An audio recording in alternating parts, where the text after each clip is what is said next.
Hello, friends. Welcome to LeggLife Podcast. My name is Adam, and welcome to LeggLife Podcast, episode 11. And once again this week, you get me by myself as I am actually traveling. I am on the road here in my hotel room in Melbourne, Florida. So if you hear like random people running down the hall behind me, maybe you hear other doors closing, that is just life in a hotel room.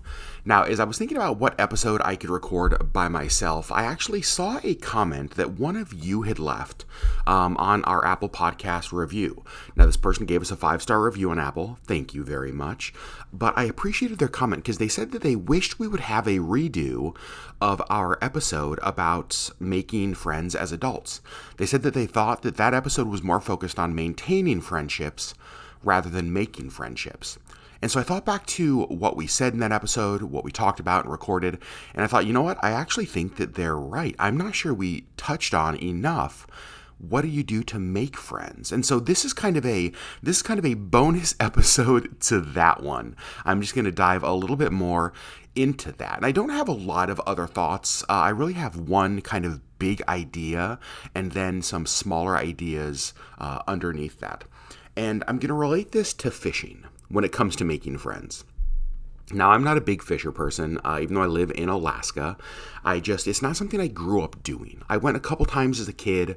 I've gone on a couple charters as an adult, but I'm not the kind of person to spend my whole weekend out on a river fishing. But there's one thing that I do know to be true about fishing, is that if you want to catch fish, you have to go where the fish are. I could stand in my living room all day long, all year, with my fishing pole, all the best gear, the best intentions, and I could stand in my living room and I'm never, ever, ever going to catch a fish because there's no fish in my living room. And making friends can be similar. We have to go where there's the possibility of friendship happening. We have to go where there's people. Now, that could look a lot of different ways. That could look like in-person events. That could look like a community online. But in order to make friendships, that requires other people.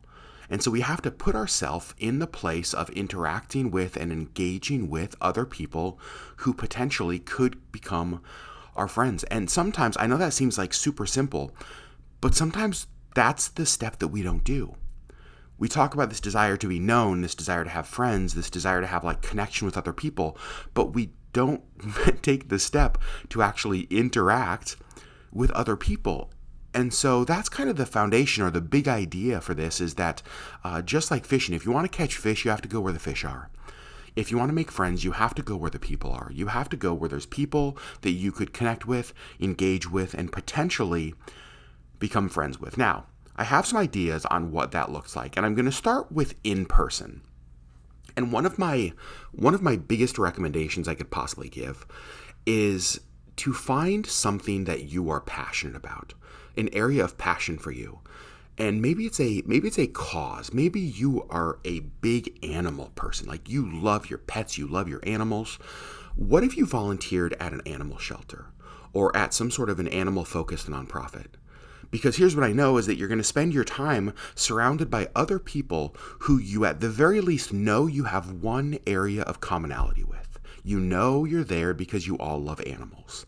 And so it gives you an instant conversation starter, right? You have something to talk about and you know that you have something in common, an area of passion in common.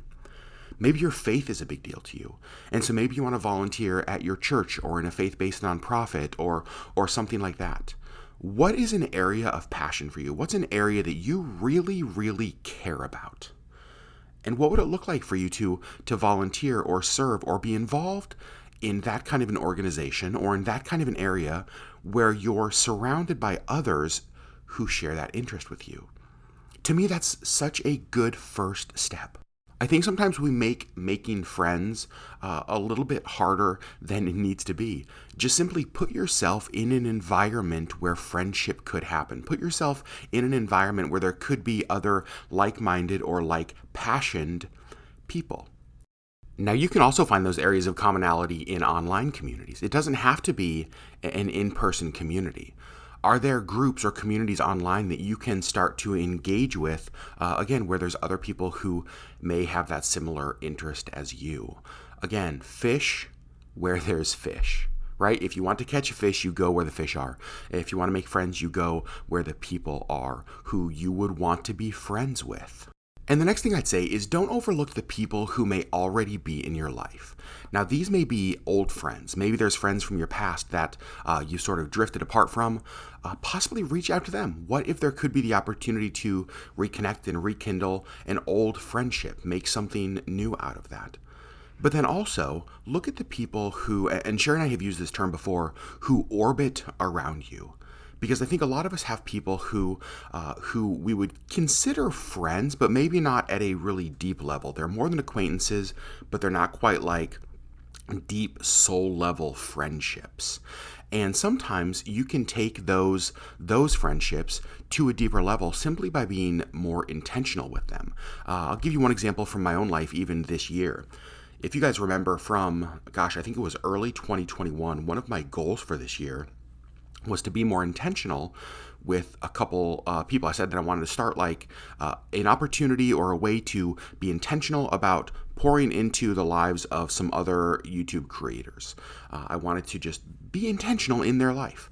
And as I thought about and as I prayed about who in the world I wanted to kind of do that with, there were two names that just kept coming back to me.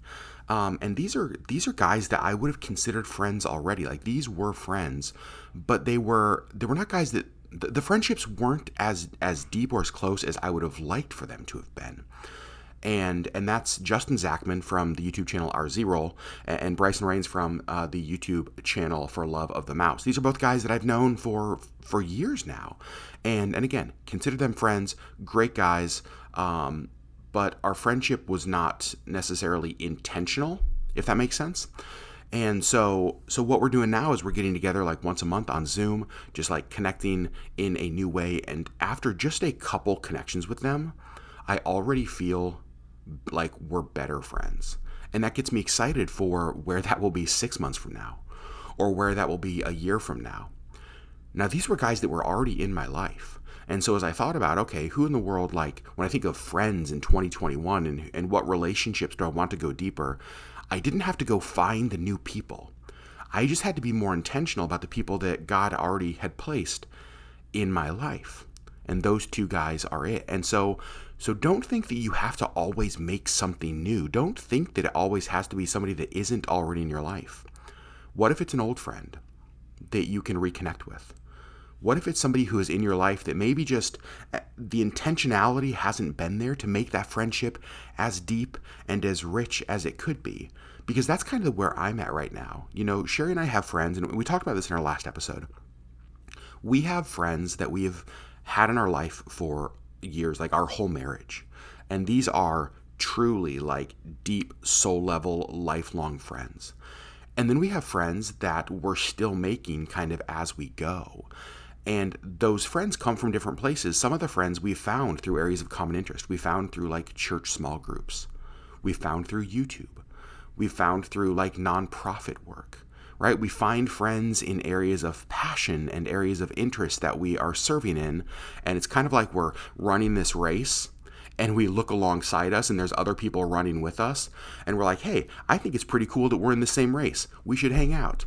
And through that process, they just become friends. But then other time, it's people in our lives, again, like the Zachmans and like the Rains that are in our life, but maybe not in a way that is as intentional or as deep as we would like. And so then what you have to do is you just have to be intentional and say, you know what, like, let's hang out on Zoom every week. Like, let's connect in person more often. Like, let's go get coffee. And I would say, and I think we might have mentioned that in this last episode, but I'm not positive, friendships take intentionality. Very, very, very rarely do friendships just happen. It requires something from you and it requires something of you. And so you might have to say to somebody, you know what? Let's get the next 4 months on our calendar, right? Maybe it's like the first Saturday of every month, like we're going to get together at this coffee shop, or we're going to Zoom at this time, or we're going to, right? Don't let it be just like a, hey, you know, we'll connect soon, we'll talk soon. Because if you guys are like me, that never happens. Like, life gets busy and I just forget that stuff. And so if you want to make friends, find the people you would want to be friends with and then be intentional about that connection. Get something on the calendar. Get something on the calendar in a recurring way. Sherry and I have some friends in Anchorage, and they did this thing, and I just loved it so much. It was like I think it was the first Friday night or Saturday night every single month at their house. And it would basically just be like a cocktail and wine night.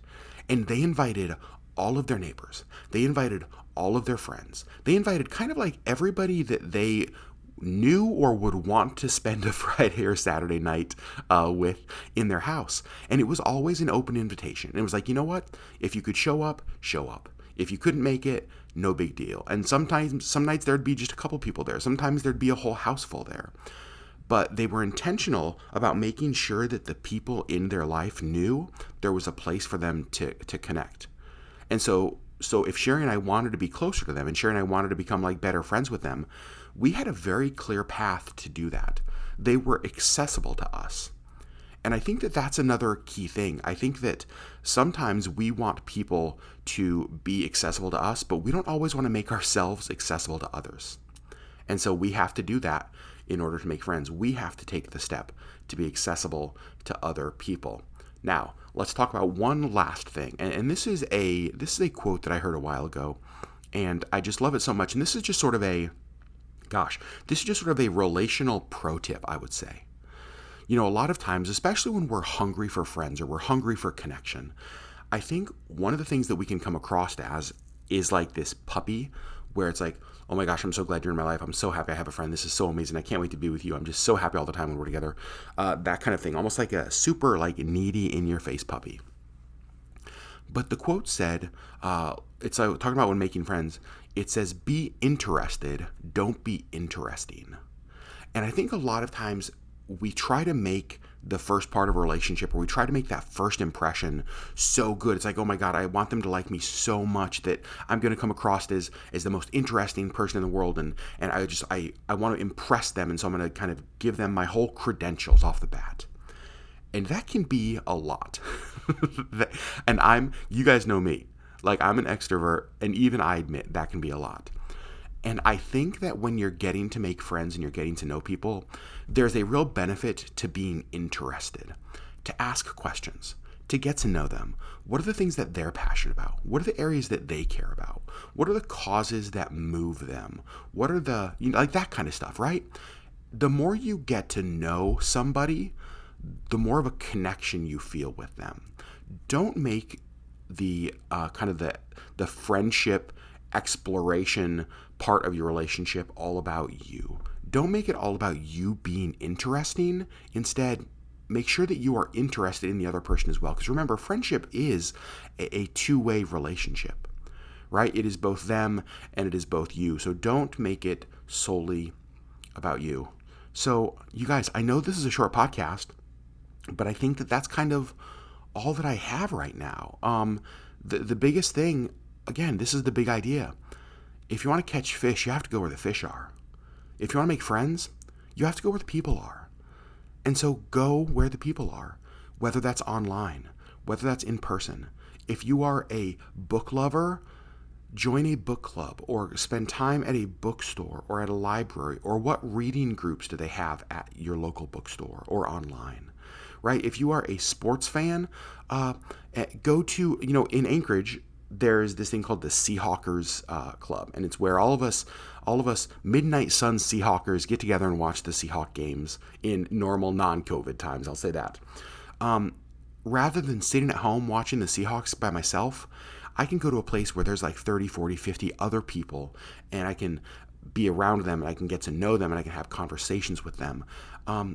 Go where there's people who have a common interest and a common passion.